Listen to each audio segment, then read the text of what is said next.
Now with the helicopter back together, if I push and pull on this rod, which is attached to the control handle at the front of the game,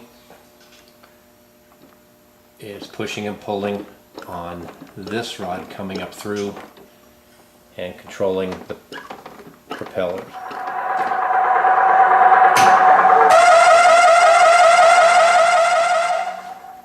And the ball bearing in there rotates to allow the helicopter to go up and down.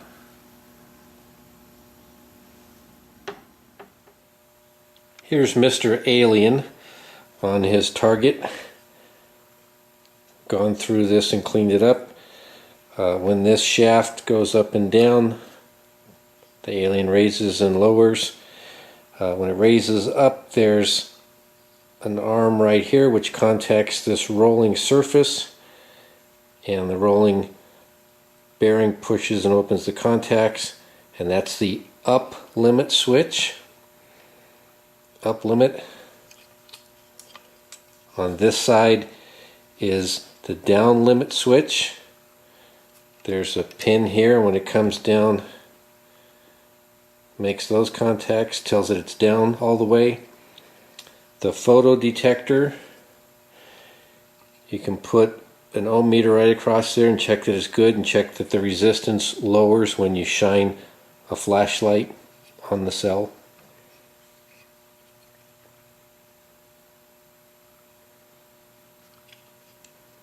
And that's a DC motor, so putting voltage on it and reversing polarity is what causes it to go up and down.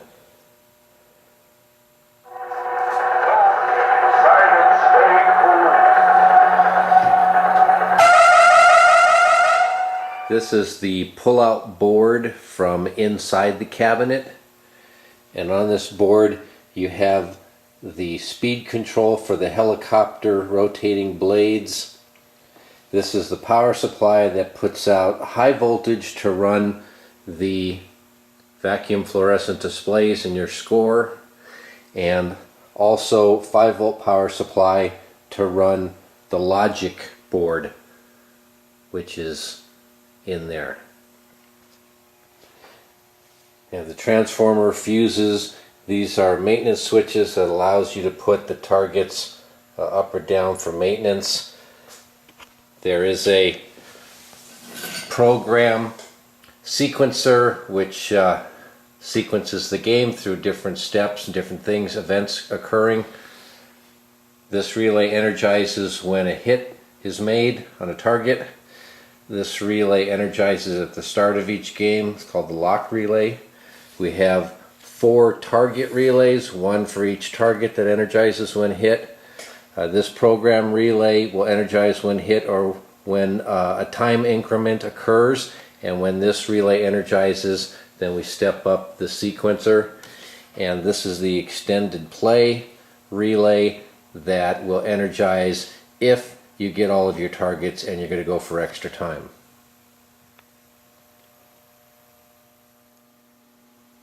On the lower back door we have 3 printed circuit boards.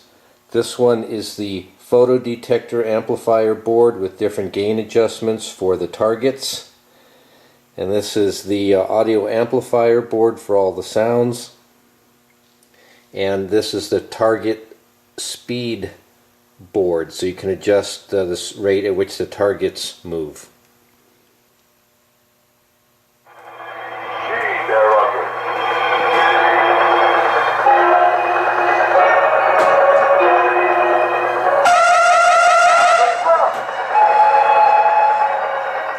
Alien target number 3 is not moving, so when I check the schematic, all of the target motors are here, and they all tie in common to a line that comes from the center tap of the transformer. So ground is delivered to one side of all of the motors, and the other side comes from the target motor speed board. So if we come over here to the target motor speed board, tracing the wires, what we have on this board is this schematic which shows that both a positive and a negative voltage. Positive comes in here and negative comes in here with respect to ground. Ground is coming right through the center. And the logic in here either turns on one transistor or the other, so that you give either a positive voltage or a negative voltage in respect to ground and drive the motor in the opposite direction. So looking over this board carefully, target number 3 is controlled by these transistors and this circuitry in here. Both of these 100 ohm resistors are severely burned, and they read much higher than 100 ohms with an ohm meter. And then these transistors, one's an NPN and the other's a PNP, they fail the diode test on my meter. So I've got all the replacement components here, and I'm going to put those in and see if that fixes the problem. The photo cells in each of the alien targets are shown here on the schematic. They are a type or part number RPY58. There's one lead in common that comes from pin 10, and then each of the 4 detectors has its own pin going back to the photo detector printed circuit board. And your gain controls are here. There's amplifiers for each of them. I do sell brand new photo cells of the exact correct part number on my website. The way you can tell if your photo cells are good or if they need to be replaced, in a bright flashlight pointing right at the cell, they should drop down to about 100 to 150 ohms of resistance. And then if you cover it up in a dark environment, they should be several k ohms, or in this case it's going all the way up to 100 k ohms. So it should be pretty high resistance, going from high to low. This is just ambient lighting right now. The fluorescent lights in my shop, it's about 300 ohms.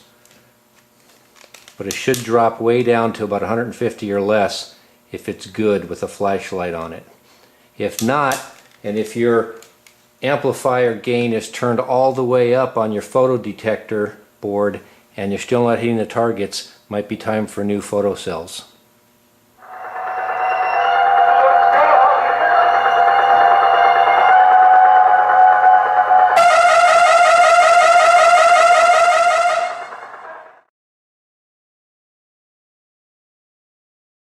For more information, visit GameRoomRepair.com.